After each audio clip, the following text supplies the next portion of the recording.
Hello, everyone, and welcome to another episode of the Running Tales podcast here on the Everyday Athlete Podcast Network. As you'll know by now, we are one of 9 different shows on this fantastic network.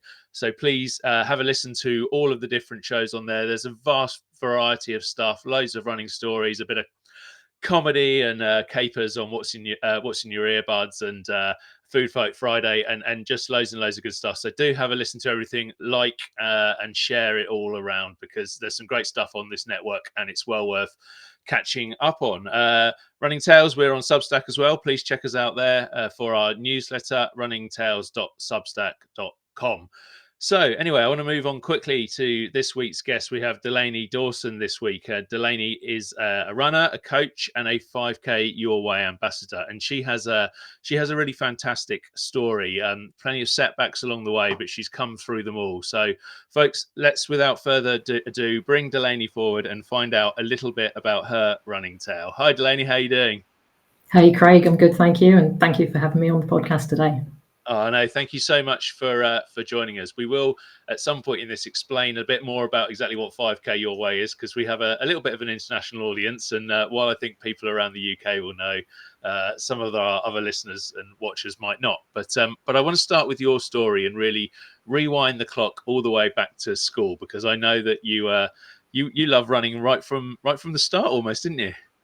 Yeah, that's right, Craig. As a child in primary school, I just absolutely loved running. That was when I first really got involved in running at any distance. So it would be like school cross country championships and things like that. And then I carried on through secondary school. School sports day, nobody wanted to do the distances like 1,500 meters and things like that. So I just loved it. That was me every year.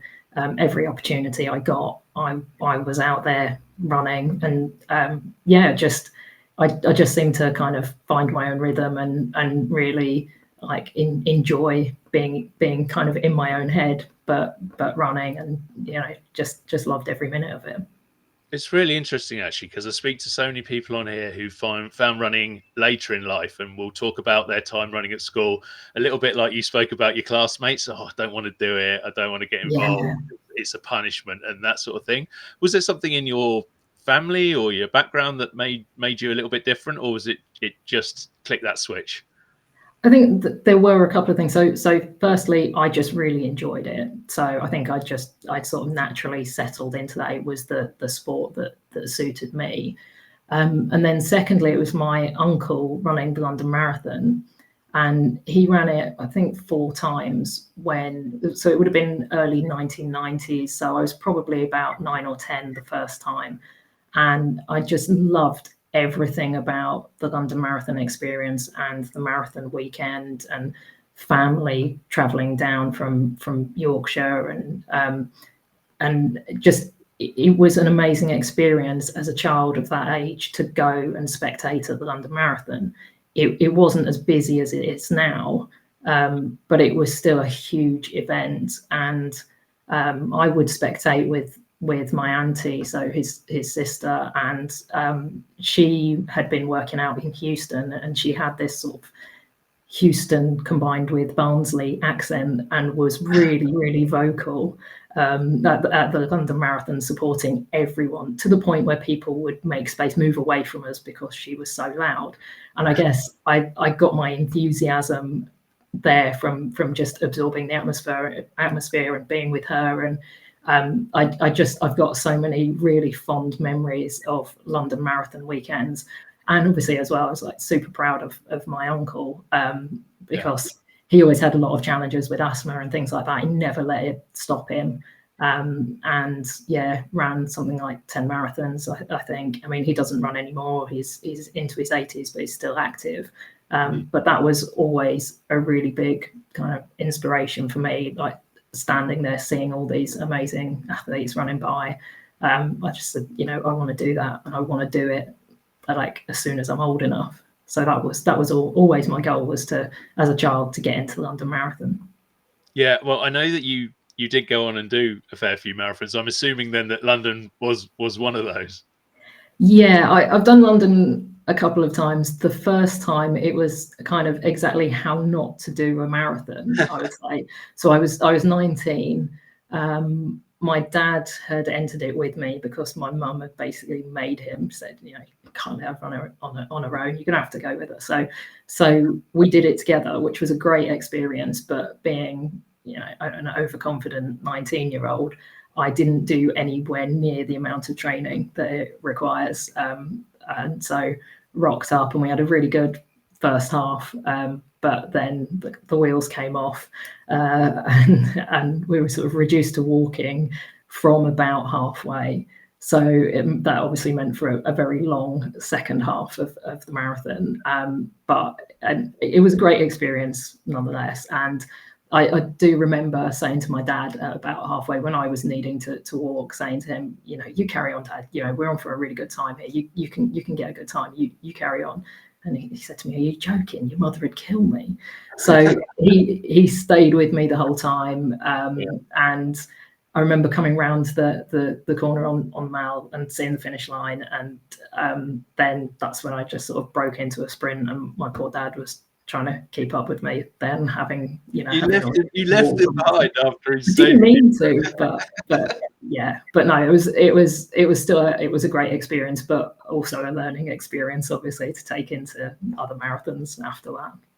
Yeah, I mean, it is one of those things, isn't it? It's just incredible learning experience running generally, but definitely a marathon. I'm not sure there's too many people, unless they were a pretty serious runner already, who get it right the first time. I certainly didn't, that's for sure.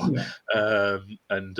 There's generally a little bit of walking involved along the way. But you did go on and do lots and lots of other running as you got a little bit older, didn't you? And I think there was 4 marathons at that stage before kind of the first setback that we'll talk about in a little bit. But tell me a bit about some of the running you did when you were younger. Yeah, so I did I did 7 marathons, but I also did other events. But I loved going abroad to do marathons as well. I loved the whole being part of a group. So I had a group of friends who I would train with. Like every Sunday we were out doing long runs, and we would go on group holidays together where there'd be, one or more of us running a marathon. So I did, as well as doing London, I also did Paris, Barcelona, Chicago, and I've done the Brighton Marathon twice as well. So quite a range of experiences there. And I've been to support people in various other cities, around the world. So great experiences all round. I think it's a brilliant way to see a city, is to go and do a big race there. And just great experiences with friends. And you do, it's like you go on long runs, you do make good friends because you spend a lot of time with them, and you help each other through it. And those people will always be good friends to me, all those people that I used to train with. Yeah. What was your favorite one? Oh, that's tough. I mean, what I would say is, if anybody's only going to do one marathon and you get the opportunity, I think London, just for the atmosphere, is absolutely, it's so special. That's the one to do. Not necessarily for a good time, but to have a good time. That's the one that for me is the pinnacle of it. Chicago, though, what a great experience that was. Chicago's a great city as well. So I, again, just really, really enjoyed that. And the Americans know how to really put on a party and how to cheer people on. So that was great. And there were some funny signs around that one. That was quite entertaining. There was an election coming up. It was 2016. There was an election coming up. So quite entertaining, running around reading all the signs along the way. Oh, fantastic. No, my wife's done far more marathons than me, and she did London a couple of years ago and loved it, but and is absolutely desperate to do Chicago. I know that, so she'll be jealous. But her personal favorite was another one you mentioned there, with Barcelona, which I think is a pretty special one too, isn't it? Yeah, that was great, actually, Barcelona. I remember getting to the start area quite early there, because that's what I was used to from other big city events, and most people kind of turned up about 15 minutes before the run was due to start. So, but yeah, it's a great city anyway, Barcelona, and you do get to run around all the best parts of it. So it was an interesting city to run around, and it's always going to be special to me because that's where I got my PB. So yeah, of course I'm going to love that one. Yeah, yeah, and you were, as well as doing all these marathons, I think you moved on and did a few ultra races as well. No, I never got to actually complete an ultra. So this was the thing. I was training for an ultra when I picked up quite a bad injury. In fact, I was training for two. It was just before I was due to take part in Endure 24. And then I was training for a solo ultra that I was supposed to be doing a few months after that, when I then picked up the injury. Yeah. Yeah. So, well, let's move on to that then. Let's talk about the injury that you picked up at that point, because as you said, it was, I mean, I think quite serious. Probably doesn't do it justice, really, does it? It was. I mean, that people were almost saying you're not going to be running again, weren't they? Yeah, that's right. So I had an injury to my back, and it took a while to actually get a diagnosis for it, because the pain was actually in my feet, first one foot and then the other as well. So it was originally diagnosed as a stress fracture, and then it was thought to be actually tendon damage in my foot, and then an MRI showed no sort of mechanical damage to my feet at all. So further MRI then showed actually the damage was in my back, and one of the discs was quite badly damaged in my back, and that's why it had been pushing on the nerve, which was causing the pain in my feet. And the physio who I'd seen over the years for various different running injuries, who'd always been really good at getting me back running and understanding the importance of running to somebody whose lifestyle is based around that. He actually said to me, I think your days of running long distances are over now. He said, if you work at this, you might be able to get back to doing perhaps the occasional 5K, but just on soft ground, and not running as often or anywhere near as far.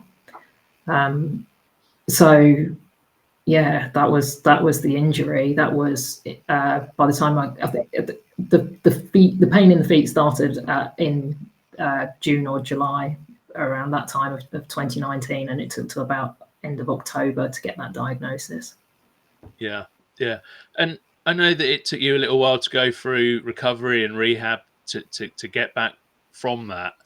How incredible was it when you managed to get back? I think it was by 2021 September by this point that you came back Yeah. and you managed to do a 10K race, and on the trails as well, because everyone likes to make it a little bit more difficult, and you managed to do that. That must have felt amazing at that point.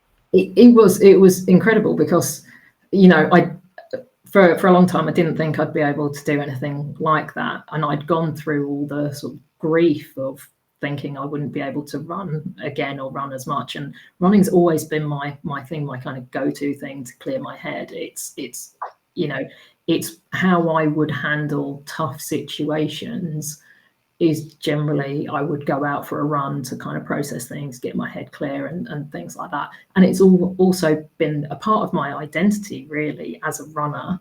It's what I do. It's what people know me for, and a big part of my life. I mentioned earlier the friendships you make when you're out running with people. So I really missed all of that.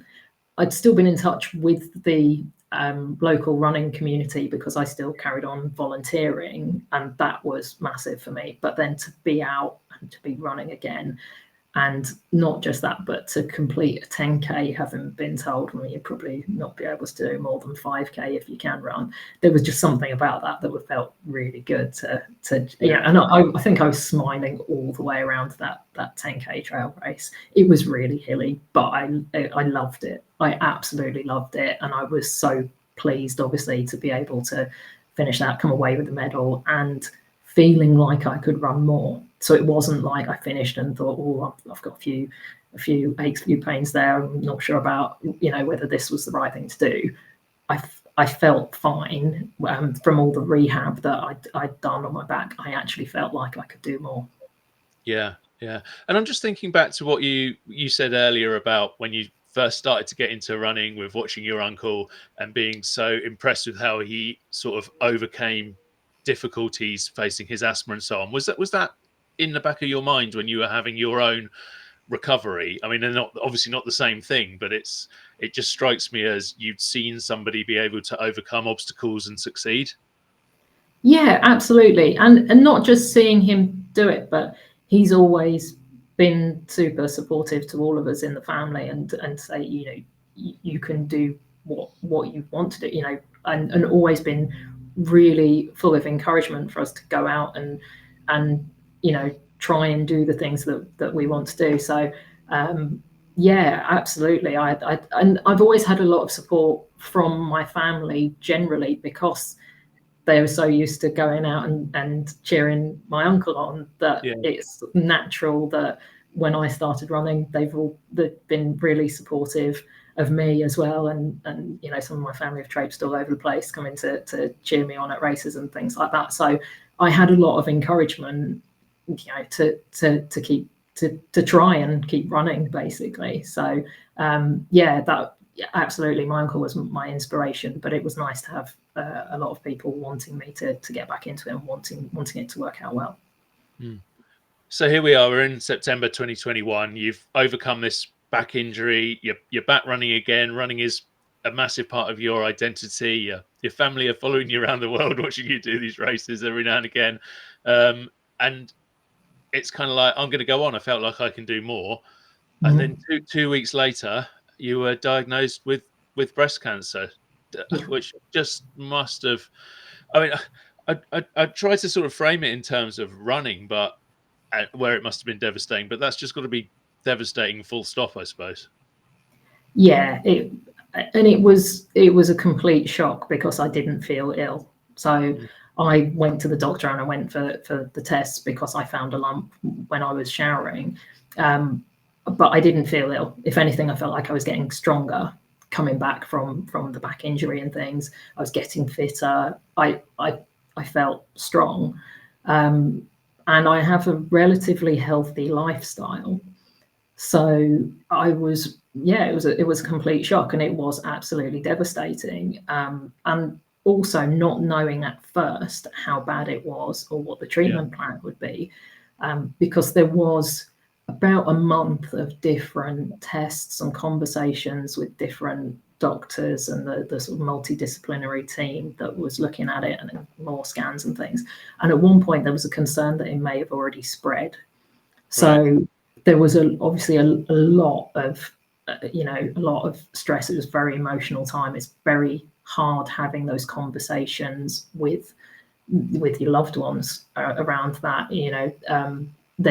There's so much around it, and also not knowing, not knowing what's going to happen to you, not knowing what the treatment's going to be like, not knowing if you're going to still be able to do the things you enjoy and the things you rely upon, like work, after all of that treatment and things. So yeah, it was a big unknown, and massive amounts of stress and anxiety.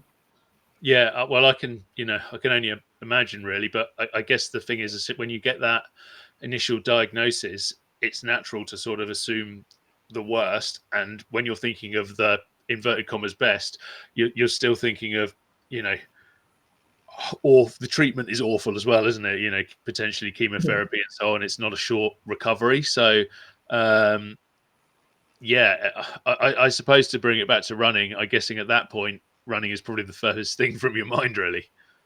I don't know, because I've always relied on running to help me as much with my mental health and my physical well-being, everything. I kept on running during that time of diagnosis and planning the treatment. Hadn't told a lot of people then, so even friends in my running club, most of them didn't know. And at park run and things like that, I was running, and people had no idea, and it felt a bit strange to be running, thinking, how can I have such a serious illness here, when I can go out and run and I feel okay. It was very surreal. And then I found out my treatment plan, and my questions to the doctors at the different stages were, when can I run again? So, I had surgery and I was starting chemotherapy a month later, but I managed to get a run in before I started chemo because I didn't know whether or not I'd be able to run. I asked the chemo doctor, can I run while I'm on this? And he was great. He said, yes, if you feel okay, but bear in mind your body won't recover like it normally does, so don't do anything intensive. Just keep it really, really gentle. And I actually managed to run a little bit while I was on chemo. I managed to at least walk every day. So my approach to the whole thing was, I'm just going to see how I feel each day. I'm going to do what I can when I can. Some days it's a walk around the block, other days it's a 5-mile run. That, for me, that was good enough. That was great. It was more than I'd expected to do. So I just kind of kept going like that, really. And then there came a point where the treatment had affected me, basically affected my heart. So I was advised to stop doing anything that got my heart rate up. And that's when it got really hard, because the way that I'd always sort of reduce stress and fast was going out running. And obviously I wasn't able to do that. But it wasn't very long until that settled down. And I got through the rest of the sort of active treatment, the rest of the chemotherapy and the radiotherapy. And then I was able to start running again. So again, I was sort of starting again. But the privilege you feel of being able to run when you've been through all of that, it's just incredible. And it was always there in my mind that, it is part of my identity. It's what I do. I want to get back running as quickly as I can, Yeah, and I suppose when you're going through that, having something like running there as a goal, as a final aim, I'm sure there were others as well, but having that there to sort of spur you on, it has that power, doesn't it? Yeah, absolutely.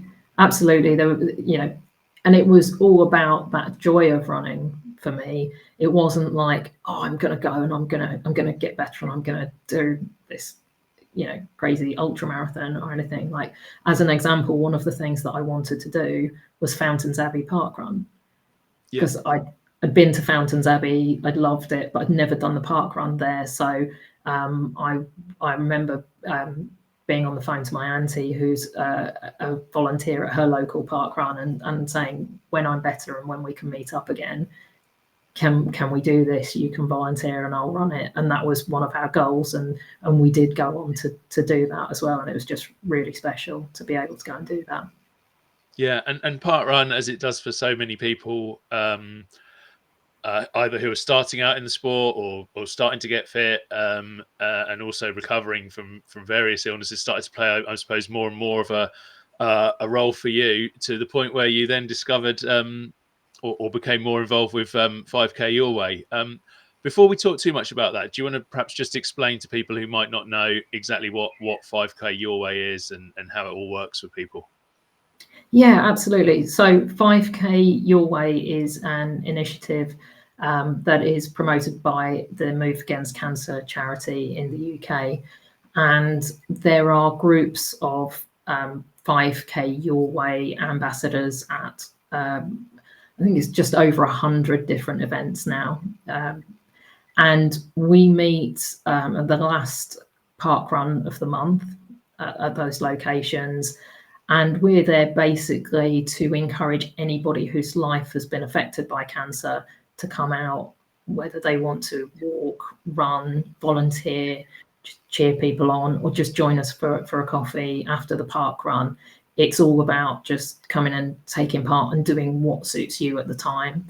There's no commitment to it. It's completely free. And the ambassadors, the other people there, all understand cancer. So we all understand that although we have, everybody has a unique experience on their cancer journeys, there's a lot of shared experiences as well, a lot of things that people can relate to. So so that's what we do. We encourage people to come out and take part, and they're just really friendly groups. And you might think like a cancer support group sounds quite depressing, right? And I have been to other support groups, but the real difference with this is it is actually quite uplifting, because it's people coming out and doing what they can despite their experiences of cancer.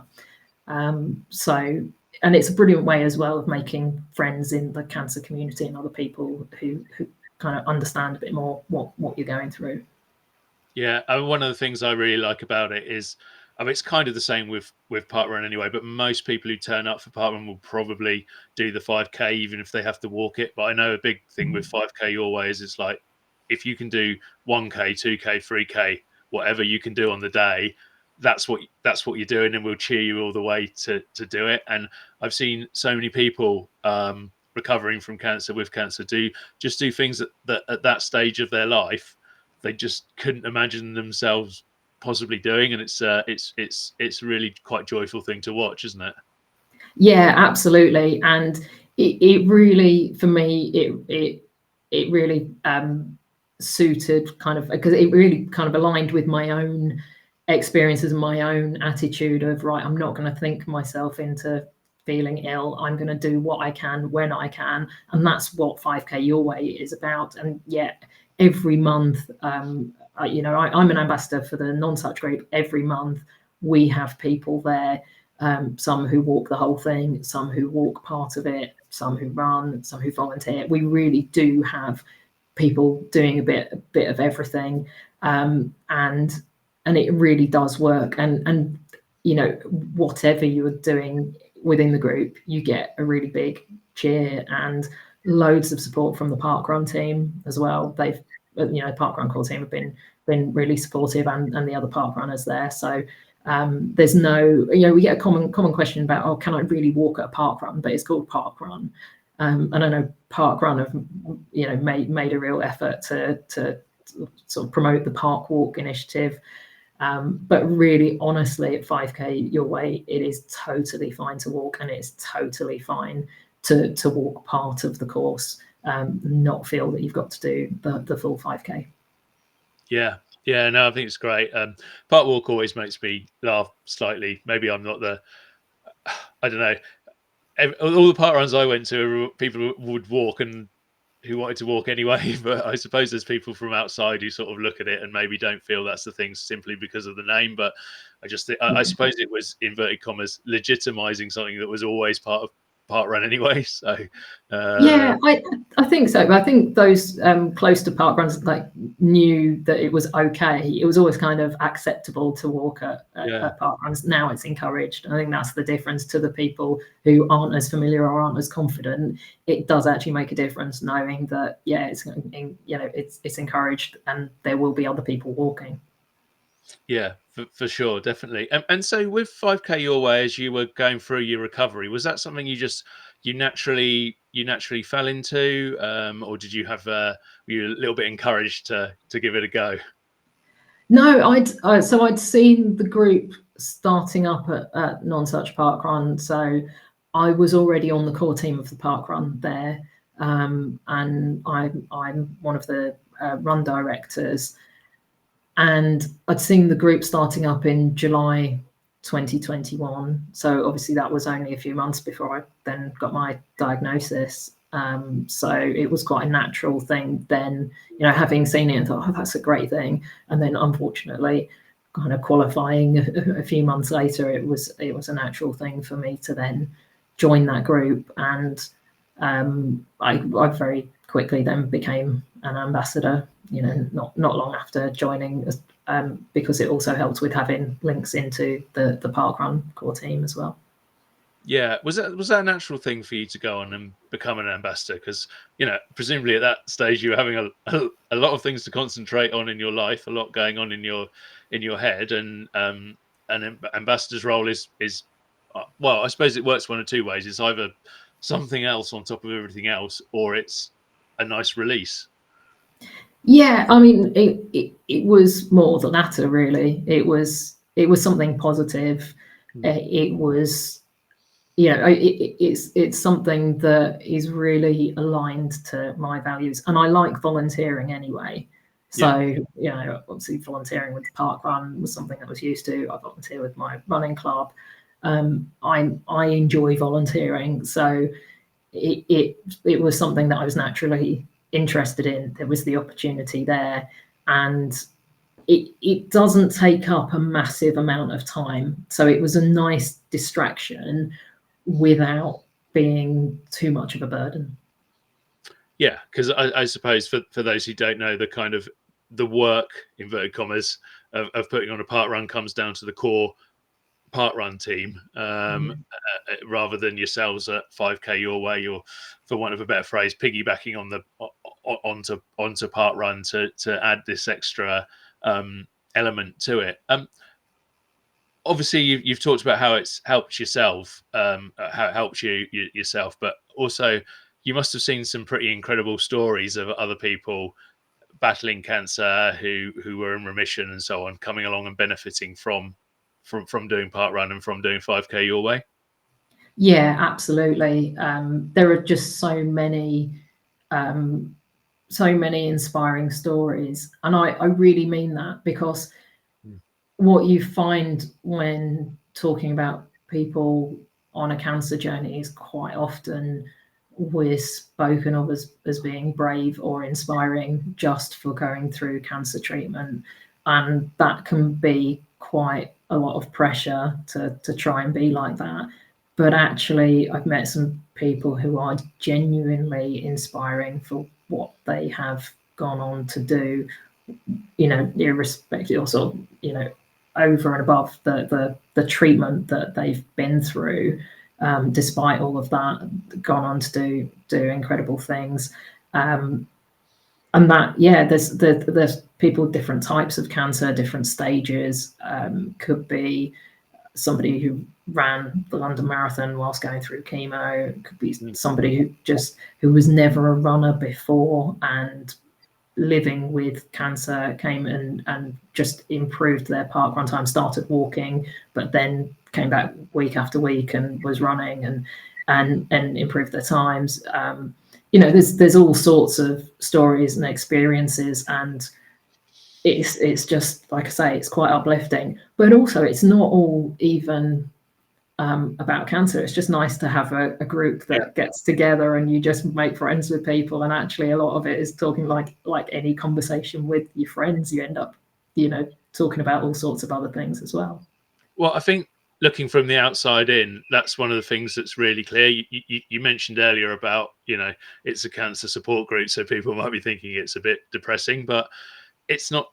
I think one of the big strengths of 5K Your Way, or certainly the ones I've seen, is that most of the time cancer's barely mentioned. It's a load of people who have cancer who talk about everything else, that they can get away from everybody asking them about blooming cancer all the time.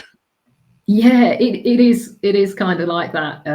Yeah, we, like anybody else, we talk about holidays and TV programs and, you know, nice food and, you know, things like that. We just have normal conversations. Just, I guess it's just that we've got that shared understanding of anything where those things might be affected by cancer treatment. But the other thing is, there are sometimes there's occasions where we get the groups together. Different 5K Your Way groups have a meetup. So, like World Cancer Day, we did that last year at Bushy Park Run, and this year there were different locations. I went to one at Battersea Park Run, and it's just even more uplifting when you get the groups together. There's a real buzz about it. It's a really positive thing, and really nice to just connect with even more people. So it's nice that, again, with 5K Your Way, that, you know, without that we wouldn't have all come together. We wouldn't have had those experiences. And I guess just to, I mean, I think you said this, but to reiterate it and underline it for anyone listening, there's kind of no pressure around it. It's quite literally just turn up, say hello to people, and do whatever you can do on the day at Park Run. Yeah, absolutely. And that really works, particularly for those who are going through treatment or had treatment, where it can cause side effects that, you know, you are sometimes unpredictable, or where, you know, with your treatment that there are some days where you feel okay and can go out and do things, and other days where you don't feel up to it. So it's really suited in that respect, that there is no commitment. You come and you turn up when it suits you, and you do what works for you. So it is really, really flexible in that way. Yeah. And going back to your own story, how helpful to you was it to have something to focus on, to be able to keep running, and to have this as part of your recovery? Yeah, it was massive. I mean, I think being a runner helped me anyway. So being physically fit helped me with going through the treatment. There was also this resilience that I'd learned as a runner that was really, really, I think, helpful going through the treatment. I think that resilience was, having that as a skill really, really helped going through the tough times of treatment. The running community, just brilliant. I mean, you know yourself, Craig, the running community really does support people. So I had great support from people at Park Run, especially the guys on the core team at Nonsuch. They were amazing, and in my running club, Epsom All Sorts, really, really supportive. So it was a massive part of me getting through the worst of the treatment and of my ongoing recovery, and a real incentive that actually, I want to go on, and I want to keep enjoying my running and see what adventures I can find out there that involve a bit of running. Yeah, because the good news at the end of all of this, obviously, is that your cancer was curable, it was treatable, and you finished that treatment, I think, in June 2022, and you've gone on to kind of do a few more events along the way, which we'll touch on in a minute. But I just wonder, like, the whole journey of those kind of, I'm not exactly sure, I'm trying to get my head around what it was, 3 or 4 years in your life, which must have been pretty, from the back injury to then having the cancer diagnosis straight afterwards, and so many doubts about, potentially it's because it's natural, about what you might be able to do, to finally get to the end of that journey must have just been unbelievable for you. Yeah, it was huge, and there'd been obviously the pandemic in the middle of that as well. Yeah. So on a global scale, there've been that sort of thrown into the mix. I think at the time when I sort of finished the active treatment, I'd been through so much. My body was so sort of battered from that treatment that I didn't really think about almost kind of what I'd gone through. I was still taking things day by day, and I'm still on ongoing treatment to reduce the risk of recurrence. Yeah. And that has quite a big effect. There are side effects of that, and there are permanent side effects of the treatment that I've had. So I was still in this routine of taking each day as it comes, and I've never really gotten out of that. So I didn't really have this big moment where I thought, right, that's done, now I can move on. It's just gradually I've got used to which things I have been able to recover from, and which things I'm now living with in terms of all those side effects. And I've learned more about how to live with those, what I can do to help myself. As an example, there was a cognitive impact from the treatment that I've had. So I've had to kind of relearn how to organize myself and my time, and kind of work slightly differently and things like that. It's not all just the physical impact, but it's been more of a gradual thing rather than right now I'm over that and I can move on. And obviously then there are sort of milestones along the way where you look back and think, yeah, that was quite a pivotal moment. Do you and I know people don't like being asked this kind of question about themselves, but are you able, with the fact that it wasn't perhaps that one moment, are you able to look back on that journey and sort of think, wow, I did that, and actually sort of be proud of yourself, because you should? Thank you. I don't know. It still feels very surreal. I think that's the difficulty with it. And I think because I still take things day by day, it makes it quite hard. It's still, when I think what I went through in that sort of 9 months from diagnosis, particularly, Still in a way I can't believe it. But yeah, I'm proud of the things that I have achieved since then. Yeah, I guess when I can look back and go, oh yeah, I did do that after that, I did do that. Yeah, I am proud of that. Yeah. Yeah. Well, let's move away from that slightly embarrassing question and talk about some of the things you have done, because after after coming and finishing your treatment and so on, you decided to head off to another place abroad, and that was Reykjavik, and that was kind of your big. I know. I mean, it sounds probably wrong to say it was a big comeback race and run, because you'd obviously kept running, but that was a bit of a marker in the sand, wasn't it? Yeah, it was huge. It was a really big thing. It was something that I'd sort of put out there as, this is something that I'm going to do, without really knowing if I could, which kind of made it more exciting. Yeah, so I did the Midnight Sun half marathon in Reykjavik, which actually turned out to be more like the Midnight Rain and Wind half marathon. It was atrocious conditions.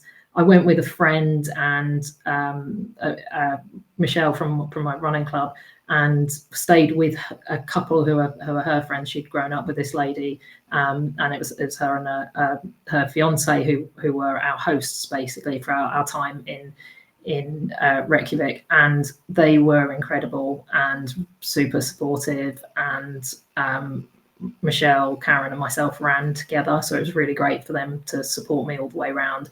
I was having one of those days where with treatment and every step, and like I say, the weather was atrocious and it was a real struggle, but I did it. I even managed to pick up the pace a bit for the last couple of miles, so I was really pleased with how I ran it. And just to get to the finish line of something like that. And I'd been raising money for the Royal Marsden Cancer Charity, which is the hospital where I'd had my treatment. So there was a lot to motivate me for that one. And then in the days after that, we went on to have the most amazing road trip around Iceland. And that, I think, just really kind of switched something on in my brain. That was almost like resetting. It was a real sort of transformative moment to kind of reset, and then think about what I wanted to then do next once I'd kind of, I'd reached that milestone of that half marathon out there. Yeah, I'm going to talk to you about what you're doing next, because it involves more travel and obviously more running. But I did have one other quick question, which I think is like, since you're double comeback, as it were, you're doing great and running, but you're not perhaps as quick as you were beforehand, and that's changed your. I think that's correct to say, it sort of changed your mindset. It's almost like every race now is a something distance your way, if that makes sense. Yeah, absolutely. So to put it into context, the difference it makes, my treatment, it's about, even now, it's still, I'm on a half marathon, I'm about 25 to 30 minutes slower than I used to be. Yeah. So it's quite a big difference, and it's more than just, I've aged a few years in that time. There's quite a significant difference. But I just really appreciate being able to run. I'm there when everybody else is looking nervous on the start line of a big race. I am there just grinning from ear to ear because I've made it to the start line of another race, and I'm just so grateful to be there and to be taking part. And in a way, it takes the pressure off, which I know sounds a bit odd, but prior to the back injury and the cancer treatment and everything, I was always going for times. A lot of my running was focused on times. Yes, I loved running for the sake of it, but like everybody else, I was aiming for PBs and always trying to improve. Whereas now I can't get close to those PBs. In my mind, I have my sort of post-cancer PBs, and I try and push myself. But the reality is that it's a bit like snakes and ladders. You have your ups and downs with these things. Progress isn't linear, and just just enjoy the journey that I'm on and being able to give it a go. No, I think it's a great lesson for anyone who's out there running. And most of the vast majority of us, yeah, we like to get push PBs and do better each time, but we're not professionals. We're not elite athletes. We're not going to be winning any gold medals for what we're doing. So it's a nice reminder that the most important thing is being able to stand at that start line and run that race, isn't it? Yeah, absolutely. I have in my mind quite often now the mantra that Lucy Gossage, who's the co-founder of 5K Your Way, uses, that to choose to suffer is a privilege. Yeah. And that's the difference between running, between the sort of suffering through taking part in running and in endurance events generally versus something like cancer treatment. So and yeah, it's so true. Yeah, no, it's a lovely mantra, isn't it? And the races you're choosing to suffer at the moment, we're quite jealous of this, my wife and I, because it's the super halves around Europe, and we really want to do them. So they sound fantastic. Tell people about that.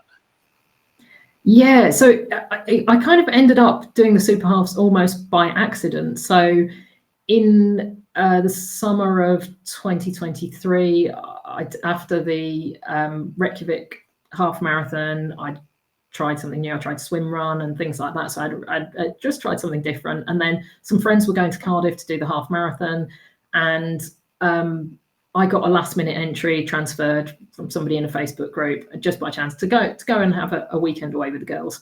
And went and did the Cardiff half marathon. It was only when I signed up to that I realised that Cardiff half is part of this super halves group, and I looked at it and looked, there's these half marathons around Europe. Yeah. This could be like my old days of traveling around to do marathons, but it's half marathons, and this seems more achievable to me. Although it's still hard, it seems more achievable. So it really started there almost by accident. So yeah, and I've been traveling around and ticking off the super halves, and enjoying the experience along the way. So yeah, Cardiff, Prague, Valencia, Lisbon, Berlin.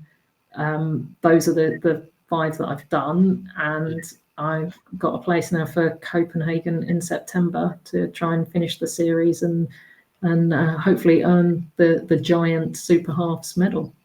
Yeah, it's brilliant, and that's a pretty cool group of cities as well to go around and explore too, and to see as you're running around, and I really love that idea of I love the travel and run idea of being able to see new places, and sort of do 2 things you love in one go, I suppose.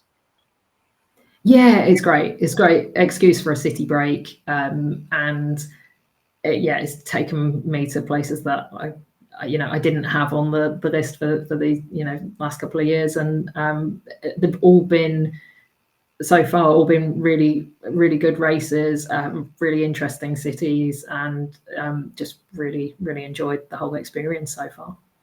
Yeah, well, good luck with Copenhagen. I'm sure you'll smash that, and we can't wait to see you in that with that massive medal of all of them. But in the little bit of time we've got left, I wanted to talk about something else that you do now as well, which is you're not only doing the ambassador stuff, you're not only running all these super halves, you're coaching now as well, aren't you? Yeah, that's right. That's another thing that I've done since my cancer treatment was I qualified as a coach in running fitness with England Athletics, and I volunteer as a coach with Epsom All Sorts, which is a women's running club, and I coach at the weekly track sessions and help with other events, and and supporting our members with whatever they're training for at the time. Yeah. How welcoming do you think running is? And I know this is probably quite hard because there's different elements of the sport, but how welcoming do you think running is for women in general? Because I think there's probably 1 or 2 issues that still need to be ironed out. Yeah, absolutely. There's no getting away from the safety concerns of running on your own as a woman. It's, you know, there's no doubt there are still issues of women being harassed and assaulted. So running with a group does kind of help, does give you a more safety there. And I think it's also finding time in the day and being able to make time in the day can be a challenge, and a confidence thing. I find more with female athletes than male. It doesn't mean to say that there aren't men who lack confidence in it, but there tends to be more of a confidence issue with women, thinking they can't or they're not going to be fast enough and that sort of thing. And I do see that in the beginners groups, and sometimes when I'm coaching at the track, that the lack of confidence comes into it. Yeah, and in terms of races, races themselves.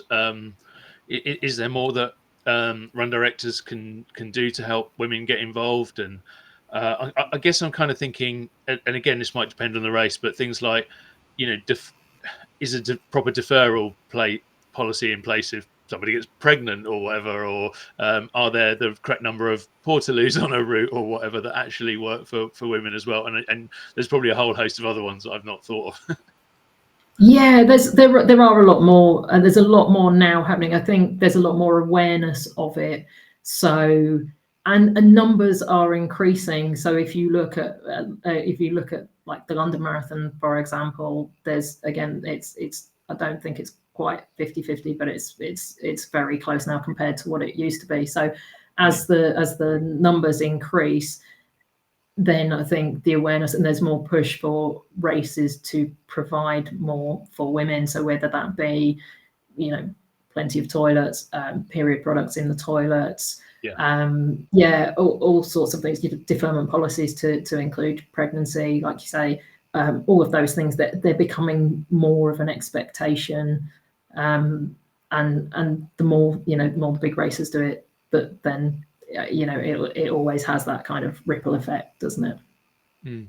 Do you think women's only groups, I suppose there's a necessity for them at the moment? Is the ultimate aim that perhaps if men get their game together better, there'll be no need for that down the line? I don't know. I'm not even sure I phrased that question properly, but hopefully you got the idea what I mean. Yeah, I mean, it's a women's only group. So I've trained in mixed groups, and I obviously I coach the women's only groups. It's just got a completely different vibe to it. And I really like that. I really like that there's this bunch of women, all different backgrounds and lifestyles, that would come out, and they have that hour where that's for their run, whether they really want to push it when they've got a big race coming up and they really, you know, they've got a goal in mind, or whether they just want to come out and make the best of that hour of peace that they've got to go and run. In my experience, it's fun and supportive, and you have a bit of a laugh, but it's a bit more laid back, and there's not as much kind of banter and pressure and things like that. It just has a completely different feel to it than the mixed groups that I experienced before. And I think part of it is that women do relax a bit more when it's, you know, in some cases women relax more when it's just other women around. Yeah, sure. I think generally the biggest holdback on running groups, or some running groups, is when people just get a bit, I was going to say competitive. I don't think that's the right phrase, because there's nothing wrong with being competitive, but it's kind of that, I suppose it's kind of that macho competitiveness of showing off, trying to go super fast, and I'm not going to wait around for the inverted commas slower person. And I'm sure there are female runners who are like that, but I think there are more male runners who are like that at the moment. Yeah, I would agree with you based on my experience. That's very similar to what I've experienced, and you just don't really get that in a women's running club. You do push each other on. You know, you see some at the track sometimes. I see some like really good kind of races in training where two runners will just go head to head in the moment, but then they'll laugh about it. There's no kind of bravado around it, and they they just enjoy it, and they're just so supportive of each other. And you see in the WhatsApp groups, it's all just supporting each other, and not really, there isn't any of that kind of macho chat. It's so it's got a different vibe. It's really relaxed. I really enjoy it for that. Yeah, and how good is it to be able to be a coach and help infuse other people with the love of running that you've always had? Yeah, I love it. I love volunteering, like I said, and being a coach. There is that joy. I get that joy from seeing other people realize what they can achieve and enjoy their running, and particularly people who are kind of new to running, or they've had something to overcome, or there's a reason why they're kind of pushing themselves or going for it. Or if somebody's just not been running so much, and then it suddenly clicks and they suddenly get what it's about, and Yeah, what it can do for your mental health, and just the social running and things like that. I love it when somebody suddenly finds that enjoyment in running, and suddenly realizes that's what it's about. That's why I'm there, really. Yeah. yeah. My wife and I have a little running club as well, and I think we find the real joy in. And we'll celebrate everything, but if someone who's a seasoned runner and has always run goes out and does, say, a half marathon PB, we'll be like, yeah, well done, that's brilliant. But it's the person who's never run before and has learned completing their first 5K at Park Run, or getting a PB at the 10K they never thought they'd finish. That's, I think, what really hits home, isn't it? Yeah, absolutely, because running changes lives. Mm. And it's when somebody gets to that point where their whole lifestyle has changed and they are really enjoying it. That's just really, really great to see, and that's what makes you want to keep turning up, keep coaching, or keep volunteering at parkrun and things like that. Yeah. Yeah. So just to finish off, Delaney, I mean, you said there running changes lives. I think running has obviously, it has always been a part of your life, but it has changed it as well, hasn't it? Running has been essential to you being you, and to continuing to battle through everything that you've gone through. Yeah, absolutely. It's a part of me. The running community has been massively supportive. The friends I've gained through running and through volunteering in the running community, I'm so grateful for. And yeah, to be able to keep running and keep pushing myself one way or another, but just keep enjoying that. Yeah, I still love it. I've never lost that joy for running, and in fact, I just appreciate it even more. Yeah. Oh, it's fantastic. Well, it's a lovely place for us to end our chat today. Delaney, thank you so much for joining us here on the Running Tales podcast, part of the Everyday Athlete Podcast Network.